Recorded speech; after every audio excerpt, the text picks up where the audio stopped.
semua? Baik. Apa kabar semua? Baik. Hari ini sebelum kita memulai pembelajaran, kita berdoa dulu ya. Ayo, dipimpin oleh siapa doanya? Firdaus? Ayo, pimpin berdoa.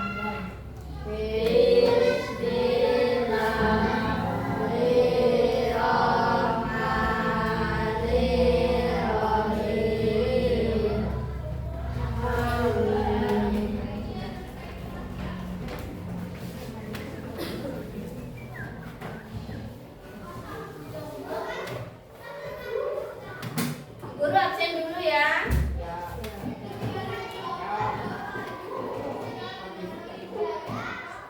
Siapa ya presensinya? Ridho, Abdul Siddiq, Alia Lutfian, Alisa Gea, Gani, Firdaus,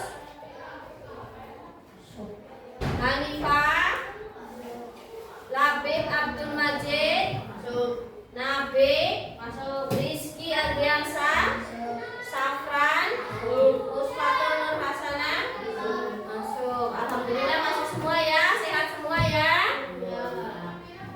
Sudah siap untuk memulai pembelajaran hari ini? Guru harap sudah siap ya. Hari ini kita belajar pelajaran apa? Pernapasan. IPAS tentang pernapasan. Masih ingat enggak pembelajaran tentang kemarin? Masih. Membahas tentang apa? Sistem pernapasan. Bagaimana kita bernafas? Apa saja organ-organ tubuh kita yang kita gunakan untuk melakukan proses pernapasan itu sendiri? Masih ingat ya? Dipahami. Kita akan melanjutkan tentang mengapa kita perlu makan dan minum.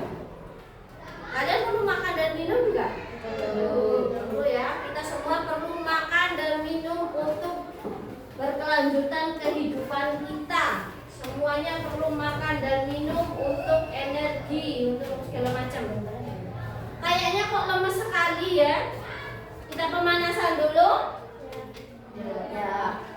Oke, kita mulai dulu. Ice breaking. Tepuk 1, tepuk 2, tepuk 3, tepuk 3, tepuk 4, tepuk 5, 5 kali tepuk 5.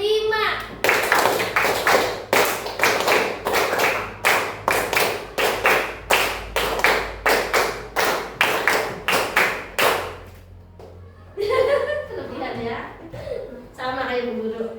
Kelebihan. Sudah siap? Benar-benar sudah siap? Sudah. Coba buka buku pelajaran kalian halaman 148.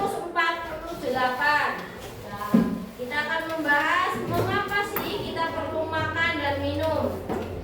Makanan yang masuk ke dalam tubuh kalian akan diproses oleh sistem pencernaan agar menjadi apa? Menjadi zat makanan. Zat makanan itu akan diserap oleh tubuh kita untuk dijadikan apa? Untuk dijadikan energi. Untuk dijadikan energi yang diperlukan oleh organ-organ kita, untuk kelangsungan kita, untuk tenaga kita. Nah, untuk melakukan itu semua, tubuh kita itu perlu organ yang komplit untuk melakukan pencernaan, yang dinamakan organ pencernaan. Organ pencernaan pada manusia itu apa aja? Yang pertama, kalau kita makan, apa yang kita gunakan pertama? Mulut. Alat pencernaan kita, organ pencernaan kita itu pertama mulut. Apa fungsinya mulut? Menyerap sehingga menjadi tempat masuknya makanan. Dalam mulut kita terdapat gigi, apalagi? Terus kelenjar ludah. Nah, fungsi dari gigi itu apa?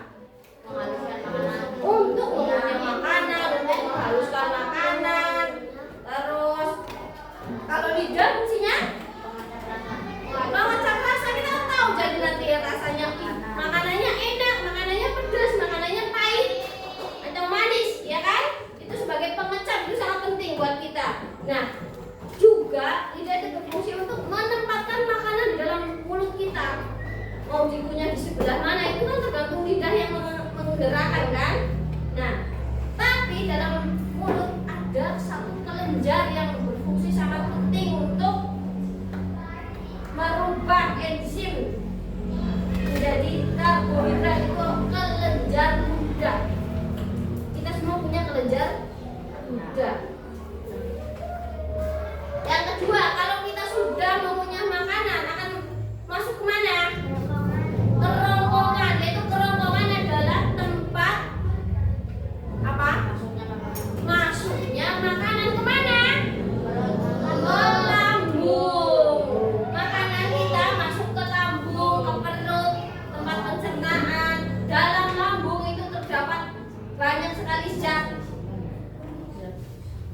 yaitu enzim. Terdapat 3 enzim. Enzimnya enzim pepsin, enzim renin, dan asam klorida. Dalam lambung itu terjadi pencernaan yang sesungguhnya. Setelah itu kemana lagi? Organ apa lagi yang digunakan? Hati, pankreas, dan kantong empedu. Fungsinya apa sih? Fungsinya bagian dari kelenjar pencernaan. Hati berfungsi sebagai penghasil cairan empedu yang dibutuhkan untuk mencerna makanan. Sedangkan kantong empedu berfungsi menyalurkan empedu ke usus halus. Sedangkan pankreas memproduksi enzim pencernaan untuk memecah karbohidrat itu menjadi energi. Itu fungsinya ya, hati ya. Setelah makanan itu dicerna, diserap, dirubah zatnya, akan kemana lagi? Ke usus halus. Di sana, di usus halus, apa yang terjadi pada makanan? Makanan akan diserap oleh tubuh kita, zat-zat makanan, ya kan? Usus halus merupakan bagian terpanjang di saluran pencernaan, dan di dalam usus halus itu terjadi penyerapan zat makanan yang kita butuhkan. Setelah itu akan pergi kemana lagi makanan? Usus besar. Usus besar itu di situ terjadi apa? Penyerapan sisa-sisa air dan makanan. Nah, setelah dari usus halus itu adalah proses terakhir, tempat terakhir proses pencernaan kita sebelum kita tidak membutuhkannya lagi, dan kita akan mengeluarkannya dan akan menjadi feses atau tinja. Terus prosesnya apa yang kita gunakan? Anus.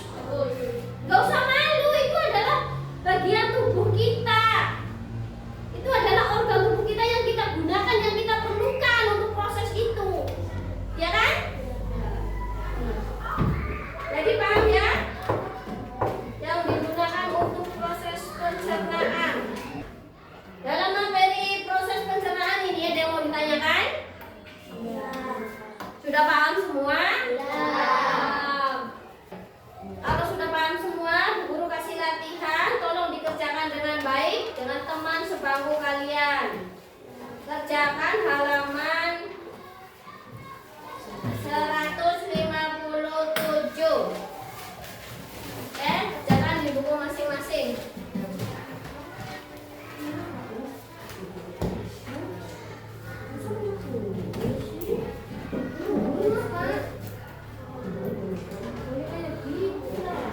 Kerjakan.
hadirin.